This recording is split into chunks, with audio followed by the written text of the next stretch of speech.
कहानी वहीं से शुरू होती है जहां पिछली वीडियो खत्म हुई थी। हमने देखा था कि हाओ ने 2 लड़कियों को हरा दिया था। अब बाकी बची 2 लड़कियां हाओ पर हमला करने के लिए आगे बढ़ती हैं। जैसे ही वो दोनों हाओ पर अटैक करने वाली होती हैं, हाओ उनके अटैक को डॉज करता है और फुर्ती से उनके हाथों में हथकड़ी बांध देता है। दोनों लड़कियां दंग रह जाती हैं। लाल बालों वाली लड़की हैरान होकर बोलती है कि ये कब हुआ, हमें तो पता ही नहीं चला, ये तो बहुत फास्ट था। तभी हाओ उसी के डैगर को लाल कपड़ों वाली के ऊपर रखता है और गुस्से में कहता है कि हिलना मत। दोनों लड़कियां हाथ ऊपर उठाकर सरेंडर कर देती हैं और लाल कपड़ों वाली लड़की डरते हुए कुछ कहने वाली होती है, लेकिन तभी हाओ अचानक उसकी गर्दन पर वार करता है और उसे बेहोश कर देता है। अब हम देखते हैं कि कोई दूर से ये सब देख रहा होता है और वो कोई और नहीं बल्कि शाओली है। शाओली मन में सोचती है कि मैंने तो सुना था कि मर्द सुंदर औरतों के आगे कमजोर हो जाते हैं, लेकिन इस पर तो इन लड़कियों की ब्यूटी का कोई भी असर नहीं हुआ। वो फिर सोचती है कि शायद जब ये मेरे बाथरूम में आया था वो भी कोई गलती ही हुई थी। अब सीन कट होता है और हम देखते हैं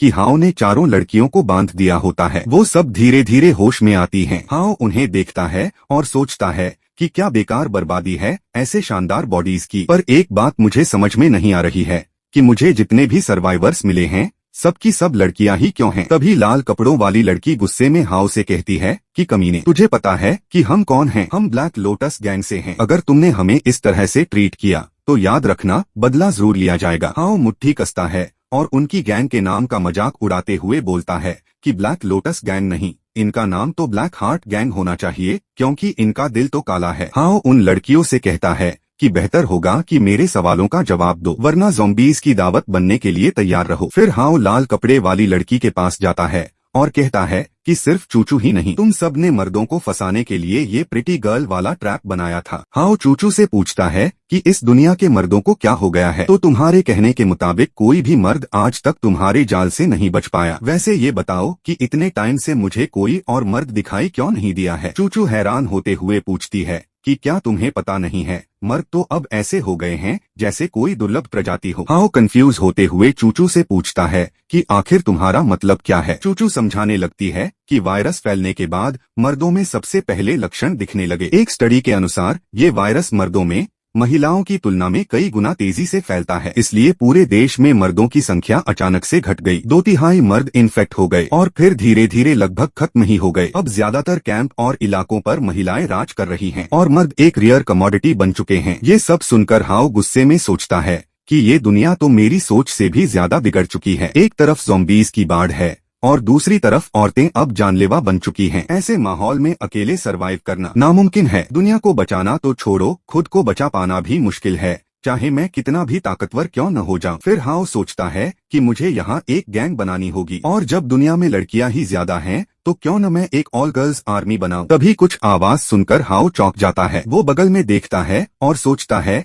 कि ये जोर की आवाज कहाँ से आई, और फिर हम देखते हैं कि बड़ी संख्या में ज़ॉम्बीज़ उसी दिशा से आ रहे होते हैं। हाओ उन्हें आता देखकर सोचता है कि ये ज़ॉम्बीज़ जरूर लड़ाई की आवाज सुनकर खिंच आए होंगे। अब ढेर सारे ज़ॉम्बीज़ उसकी तरफ बढ़ रहे होते हैं। हाओ मुस्कुराता है और सोचता है कि मैं तो गोल्ड की चिंता कर रहा था, मगर ज़ॉम्बीज़ तो खुद ही यहाँ दौड़े चले आ रहे हैं। वो अपना डैगर समन करता है और ज़ॉम्बीज़ पर हमला करना शुरू कर देता है और तभी हाओ को पीछे से लाल कपड़ों वाली लड़की की चीख सुनाई देती है। वो मुड़कर देखता है कि लाल कपड़ों वाली लड़की अब ज़ॉम्बीज़ से घिर चुकी होती है और ज़ॉम्बीज़ उसकी टांगों को नोच रहे होते हैं। वो जोर जोर से चिल्ला रही होती है कि चूचू प्लीज मेरी मदद करो, मैं अभी मरना नहीं चाहती। लेकिन चूचू डरकर कहती है कि तुम इन्फेक्ट हो चुकी हो, मुझे अपने साथ मत घसीटो। चूचू लाल कपड़ों वाली लड़की को दूर करती है और वहाँ से भागने लगती है और जाते जाते हाओ से कहती है कि तुम्हें इसकी कीमत चुकानी होगी। चूचू पीछे देखे बिना भाग जाती है। हाओ बोलता है ठीक है, मैं तुम्हारा इंतजार करूंगा। इसके बाद वो वापस ज़ॉम्बीज़ पर हमला करने लगता है,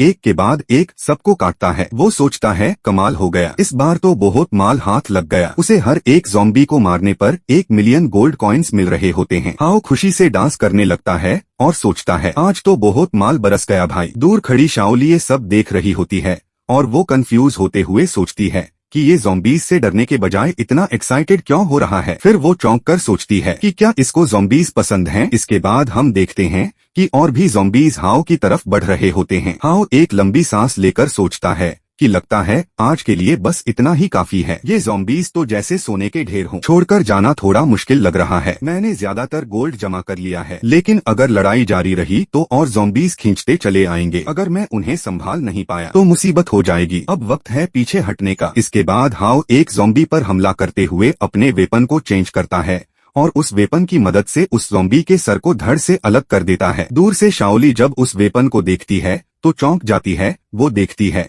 कि वो वेपन कुछ और नहीं बल्कि कैन फूड होता है, जिसे देखकर उसके मुंह में पानी आ जाता है और फिर कुछ ज्यादा ही पानी आ जाता है, जिससे उसके पूरा कंटेनर जिसमें वह खड़ी होती है उसमें बाढ़ आ जाती है। फिर हाओ शाओली की तरफ देखकर चिल्लाता है कि क्या तुमने तमाशा देख लिया? अगर मैं मर गया तो ये लजीज कैन फूड भी मेरे साथ ही चला जाएगा। हाओ की ये बात सुनकर शाओली चिल्लाती है कि मैं बस पहुंच ही रही हूँ, थोड़ा और रुको। फिर वो झूले से नीचे कूदती है, बाइक पर बैठकर उसे स्टार्ट करती है और बहुत तेज स्पीड से हाओ की तरफ बढ़ने लगती है और ज़ॉम्बीज़ के ऊपर से गाड़ी को उड़ाते हुए आगे बढ़ती है। और दोस्तों, यही खत्म होती है आज की कहानी। क्या हाओ अब अपनी ऑल गर्ल्स आर्मी बनाएगा और अगला ज़ॉम्बी हमला कैसा होगा? जानने के लिए देखिए अगला एपिसोड। वीडियो पसंद आई हो तो लाइक कीजिए, सब्सक्राइब कीजिए और बेल आइकन दबाना मत भूलिए ताकि एक भी एपिसोड मिस न हो।